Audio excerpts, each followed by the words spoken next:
I need to fix my Freelander. Fuel filter change done. Drop that. There's actually so much wrong with this vehicle right now. So you joined me under a Freelander, and I've sucked with my mouth, so that's what failed. Wow. Yeah, that's not great, is it? As you can tell by my very sweaty face and my dirtiness, that was a bit of a wrestle. It's actually split.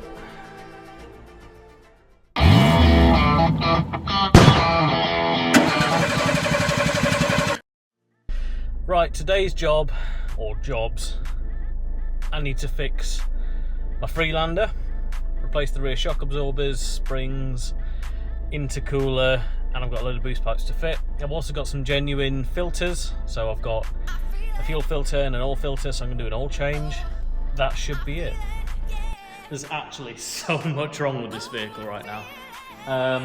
So I was on a course all of this week, and on the way there, the auxiliary belt pulley decided it no longer wanted to do pulleying. So that's come off, and I was able to get a replacement from a Land Rover dealership local to Essex, where I am now. So I've replaced that, put a fresh belt on, so that's sorted. It sounds as though I might have a boost leak coming from somewhere. When I put my foot down, you can hear a shh, like it's blowing boost out of somewhere, so I'm going to check all the boost hoses. I've got some silicone replacements, and I've got a replacement intercooler, because I know that was starting to show sort of signs of oil. And I've replaced the intercooler on another Freelander too that I sold to someone quite successfully, so I think that's definitely worth doing. I've also got an oil filter, genuine one, which is quite nice, and I've got a genuine fuel filter. So I'm going to do these. I have done them about 5,000-ish miles ago. The fuel filter I did about 8,000 miles ago. The oil I've changed a little bit more regularly. So it's having a 5,000 mile interval oil change, an 8,000-ish mile interval fuel filter change. The air filter, I was at a Land Rover show last weekend. I did the off-road course. It got quite dusty and a bit muddy, so I've taken the air filter out. It's got a foam aftermarket one in there from Empire Tuning, who are again local to Essex. So I've given that a wash and a degrease, and then I've re-oiled it with some air filter oil. So that's sorted. And the cabin filter's still good. I mean, 8,000 miles is about the same time as when I first serviced this, so that should still be alright. So I'm probably going to wait until next year to change that. So yeah, let's get into it. Let's get the under tray off first, get the oil draining, because I've been driving it about, it's now up to temperature. And first things first, like I always say when doing an oil change, get the dipstick pulled out, get the oil filler cap off and out of the way. That way then, you're in no doubt that you still need to fill it up with oil when you drain it, because that would be a really embarrassing mistake to make. So let's get it. So you joined me under a Freelander. I'm going to be using this with a 13mm socket. We're going to undo these 6 bolts that hold the metal under tray on. That's one of the things I quite like about these, is they've got a metal under tray as opposed to a sort of nasty plastic one like a lot of modern pretend 4x4s have. It's still quite Land Rover-y to have a decent metal under tray. I do like that. Granted, the fuel tank isn't very protected on these, but it's something, isn't it? So we'll get this off. I'm wondering if I'm going to find the remnants of the pulley which failed on here, because I didn't hear it hit the floor and I didn't see it.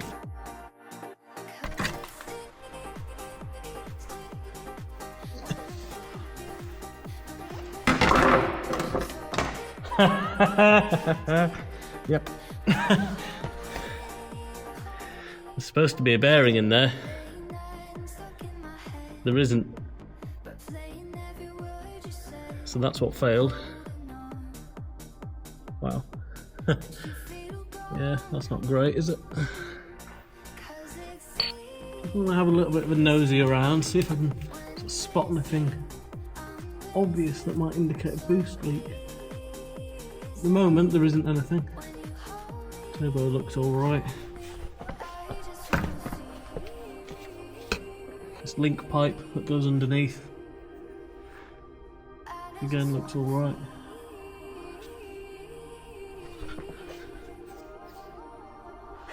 Oh, we're looking very wet and quite fresh around this pipe.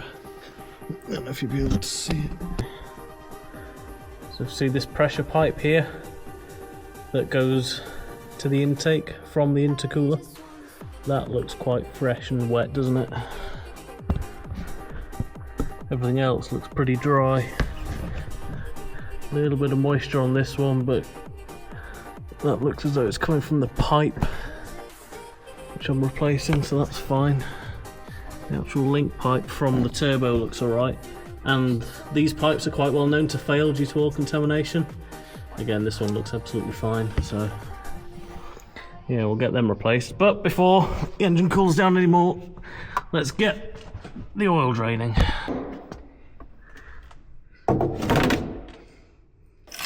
Some people do gun these off.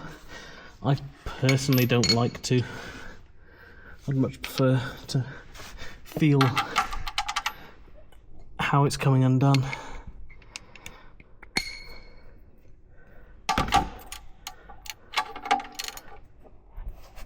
Get a good feel of the threads when you do it by hand. In this case, it feels just about fine. The threads in these are really small, considering how big the plug is. Actual size is tiny. I did a really bad job of that. I got oil on my fingers. Amateur. Cool, so I'm going to let that drain. I'm going to get the oil filter off as well while it's draining. So I'm going to pull it a little bit further forward so it covers where the oil filter is going to come out, because that does tend to be quite messy. And anybody who owns one of these will know that the oil filter access is god awful. I'm going to let it down on the jack, A, because I'm a short arse, and B, because it is actually really, really bad. So,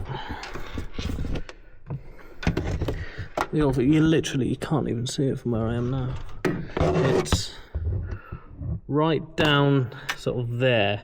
You need a 27mm spanner, ideally a flexi head ratchet spanner, but I've not got one to hand here. But that's what you need to do those. Makes it 10 times easier. So we'll get that off next. I don't know if you can see that, but where the tip of my finger is where the oil filter is, and there's not very much space between that and the radiator, and that and all of the various other hoses. But if you get a spanner in behind, see where my finger is now, you can reach it. So that's what we're going to attempt to do next. Okay, so you can see where I've got my spanner, and if I lift the spanner, then I can get onto the oil filter housing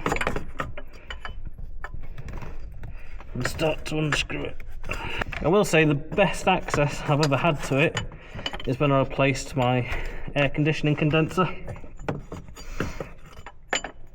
and radiator, because I had the whole front end off. The access then was phenomenal. And as much as the front end will be coming off today, I don't think I'm going to have quite as good access this time around, sadly. So once you've loosened the oil filter housing from on top, you'll notice I've left the drain plug undone, and see how much more oil is now coming out. It was just a steady drip earlier. It's now come back to a full stream. You're then going to get underneath, and you're going to try and find the oil filter from underneath, which you should just be able to see there. If I point my finger at it, where it's got a gap, you can now unscrew that by hand the rest of the way, catch the oil into the container and let it finish draining. So we'll do that now and watch me get covered, because every single time I've done this I've gotten covered. I don't think I've ever done this and not gotten covered in red hot engine oil.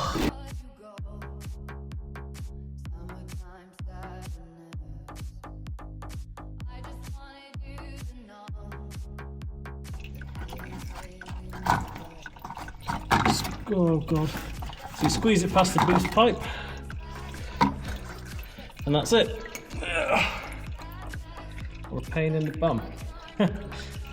Cool, so now that we've got the filter housing out, we'll pull the filter out of the housing. A bit of a look at it, doesn't look too bad, looks pretty clean. It should really, considering I've not changed it that long ago. The oil's not too thick. Doesn't smell particularly diesely, which is good. So we'll give the housing a clean out, some degreaser, and then we'll get our replacement genuine filter fitted with the O-ring, and we'll get it back on. And that's one job done once I've filled the engine oil up. And put the sump plug back in. Don't ever forget to do that. Cool, so that's now spotless inside. I've taken the old O-ring off. So we'll grab our new filter and we will shove it in. I'm going to put the writing top. Nice. So we'll fit that in there. We'll grab our new O-ring. We'll wipe, get some of the dust and stuff off it. Shove that on. It's a nice fit. Got some more engine oil. Just going to dip my finger in it and I'm going to smear it around the edge of the seal to A, help it seal, and B, make it easier when it comes to changing the oil next time. So next job is to fight and get that back in, screw it back into the oil filter housing, and then that's the oil filter change done. Drop that. Once that's done then, I'll put the sump plug back in, I'll refill the engine with oil, and then we'll move on to doing the fuel filter. I'm going to finish the oil filter change, or the oil change first, because I'm going to have to crank the engine over a few times to get this to seal up and be happy. And again, genuine Land Rover. Sometimes it pays to use the genuine filter, sometimes I don't all the time. I try and use the best filters I can. But if you can use genuine, use genuine. I mean, these were available at a show that I went to, so they were a good price, and there were a few of them there, and the guy was pretty genuine, so. Nice, so we've got the sump plug back in, we've got the oil filter screwed back on, which took 10 minutes of my life, which I'll never get back. So next we're going to fill up the engine oil. I know this engine takes about 6 litres of engine oil. So what we'll do, we'll get our nice engine oil. This is a 5 litre container, so I'm going to pour all this straight in, and then I'm going to grab another container, and that's when I'll start checking on the dipstick. So let's get that going. I've got a funnel set up already. Like I said in a previous video about pouring, if you're going to pour it, hold the jug like this with the opening at the top to allow the air to enter the jug. That way then it's not going to glug out, and you'll get a nice smooth stream and you won't make as much of a mess.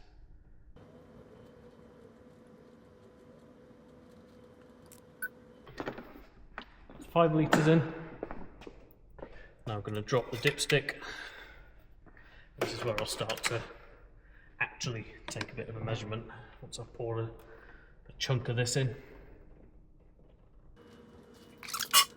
And I've already started to clean up where the fuel filter is. So the fuel filter is located here. I'm going to undo 2 bolts that hold this sort of bracket on, and then there are 3 Allen keys, and the fuel pipes will unclip. I'll show that when I do it. But I've cleaned around it because it was, as you can see, pretty muddy from various off-roading sessions. Yeah, I should probably jet wash it at some point with the engine cover off. So I've let that settle a little bit, and it's just above full. Actually, that's pretty bang on. So it's above full, it's bang on, because when I fire it up, the oil filter housing is going to take a certain capacity to fill up, and yeah, it'll probably be around halfway by the time I've done that, so I probably won't even need to top it up. So I'm happy with that. I will fire it up now, just to be certain.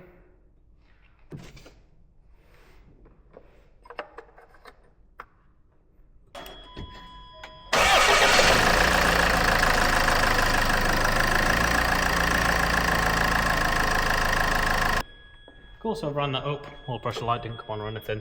I can already see underneath there's no leaks, so let it settle a little bit and we'll check the engine oil level now. You can tell that's a hell of a lot cleaner than it was previously. Not that it's particularly dirty before, to be fair, so I do try and keep on top of it.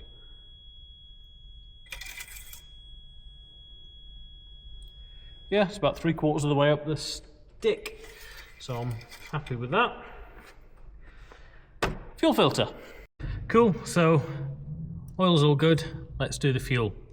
So I've already taken off this sensor, which does many things, I'm sure. I don't know. I'm not going to bother to look. I don't know. Just disconnect it. Simple as that. I'm going to take this bracket off first, two 10mm bolts, three 10mm bolts, and this will pull away, and then Allen key bit, we'll undo the 3 Allen key bolts, and then we'll get this fuel filter off.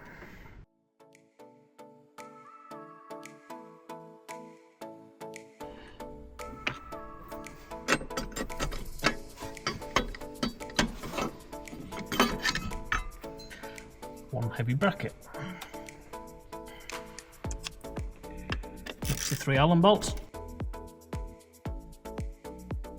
and the filter that I've replaced it with in the past is the same brand of filter as I'm going to be fitting it with, so it's the OEM spec that I've replaced it with previously, the Perflux Sagefi or whatever it says.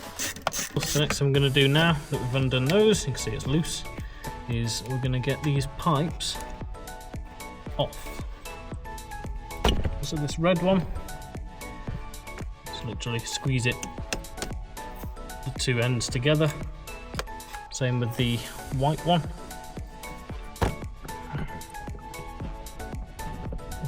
These 2 then pull out. This green one's the same thing, as is this other white one, which is a more of a pig to get to.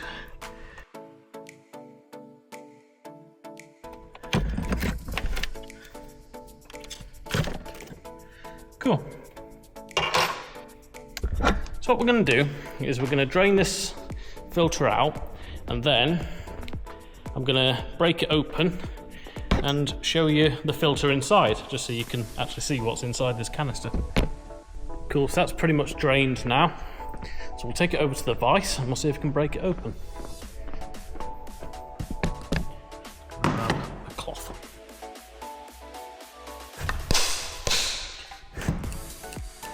So I have found the best way to get these open is literally to clamp them in the vise tight and then get a flatted screwdriver and just sort of break it away. That seems to free the glue off.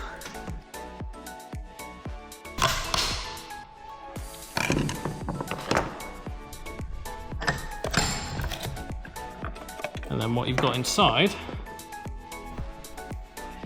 is literally just filter, like an oil filter. It's got pleats, you can take it apart, you can check it. So what I'm going to do is I'm going to spread this one open a little bit, and there's going to be bits in there from when I've just broken it open, but there's also going to be contamination from when it's been in use. And you can just about see the colour of that filter should be white.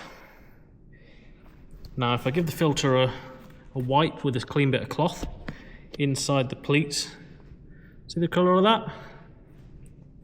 That's showing you that this fuel filter is doing its job. Because you don't want that going into your fuel injectors.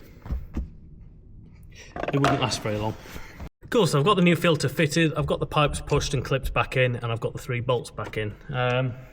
One thing to mention when it comes to changing a fuel filter on most cars, to be fair, but cars like this that don't have really much of a self-prime function, and they don't have like a priming bulb like some older, sort of, especially Peugeots and stuff, used to have like a one-way valve sort of bulb that you pump by hand to bleed air out of the system. This is common rail, so it will kind of self-bleed to an extent, but when it comes to filling the filter up, you need to have one of those hand bulb bleeders. I don't have one of them to hand, so I've had to go old-fashioned and using the... So I've reconnected all 3 pipes. I've left the supply pipe to the fuel rail off. I've then connected this pipe onto the filter side with all the other 3 pipes connected, and I've sucked with my mouth until I can just feel the fuel starting to get to my mouth, and then I've stopped, so I don't end up with a mouthful of diesel. You usually end up with a mouthful of diesel. That then means that the fuel filter is full of fuel, and there's only going to be a small amount of air between the pipe and the filter. So it just gives it a much better chance of starting, so you're not cranking and cranking and cranking for ages and just killing your battery. So let's try doing the cranking. It should fire up pretty much straight away. It then might cut out, and you might need to crank it over a few times, and it might run a bit rough until it's bled all the air out of the system. I do like then to do a code read. I'm going to anyway, just so I can reset the service schedule so it doesn't flash up on my dash that it needs an oil change. And I'll also clear any fault codes relating to fuel pressure, because you might end up with a couple of fuel pressure related fault codes.